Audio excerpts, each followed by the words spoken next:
Welcome to 3D comparison. So let's take a look at the photorealism of Tripo3D in this case.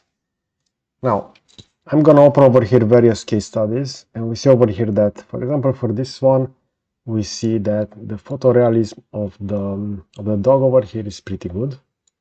If I will swap this to be unlit, it will look like this. If I will put the solid mesh only, it will look like this. So without the texture, this will be the texture view, and this will be unlit. Now I also run some case studies over here, so let's go ahead and check those. And I'm gonna go and I will start with the initial one, which will be this one. As you can see on the information, this is the reference. Keep in mind that the original image hasn't been cropped like this, but Tripo cropped the background. And we're gonna see that this will be the output. Now, if I'm gonna move closely to the model, you're gonna see various highlights over here. Keep in mind that the mesh is currently PBR over here, and we do have those elements from the environment. So the texture over here is not actually white.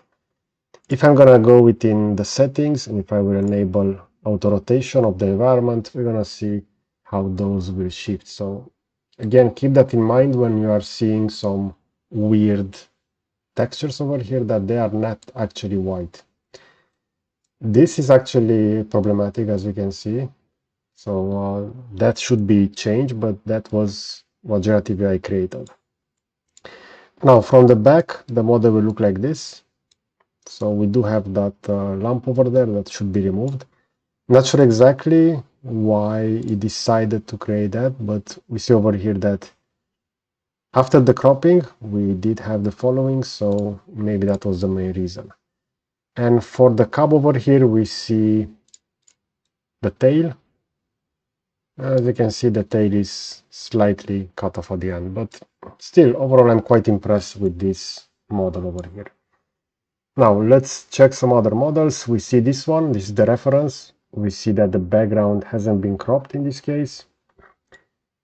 Let's analyze this as well. Again, we have the same highlights over here, so keep in mind that those are not actually within a texture. Those are just due to the material and the current refraction set over there. I can also go ahead and I can change over here the strength, but as you can see, those highlights will still remain over there. If I will change this to a different environment, it will look like this. I'm just going to leave it like this with Studio. Now, regarding the overall mesh, we see that I'm just going to open this, and we see that the front legs are well defined, but the ones over here on the back, since they were behind the rocks, they have been trimmed like this. So not the best content awareness over here. And over here we have the same highlight on the material, so maybe okay, so maybe over here if I would go ahead and I would generate this without PBR materials, those highlights will not be as pronounced over here, as you can see. Now let's check the following one. We see this is the reference, a wolf in a snow environment, and this is the output. And we see over here that Tripo decided to generate some of the fur over here with geometry, and this is the overall model. We see over here that it kind of elongated the face, as you can see, so it's quite oval, so pretty far from the reference, even though the fur over here look like this. So as you can see, this is something that generative AI will struggle, since it can't actually recreate elements that have fur really well over here. Now let's check the additional one. We have the same winter environment. We have one wolf in the front, one in the back, and this is what Tripo generated.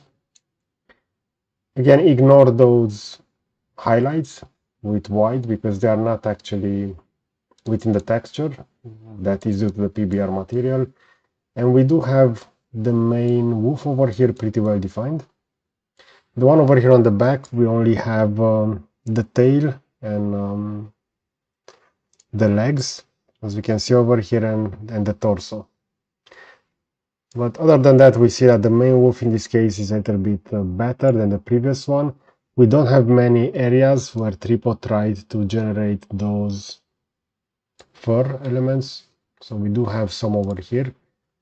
If I'm just gonna check the reference again, not sure exactly how those ended up over here since they weren't even visible within the reference, but this is the result. And this will be the last case study. We see over here an image of a puppy, and this will be the result. So for this one, since the image was like a close-up portrait, we do have this here a little bit better defined. We do have the front, which is as following. Overall, this is the overall quality of the mesh. So for this here, it's not that well defined. And we see over here on the back, it will look like this. Okay, so I'm really curious what's your opinion regarding this about the photorealism of Tripo generative AI. As you can see, it will struggle with various elements, especially with fur over here for various animals. Okay, so I hope you enjoy this kind of content. You're gonna find a similar video over here on the left side. And you can also consider to subscribe. You're gonna find the button on the right. So that's it. Thanks for watching.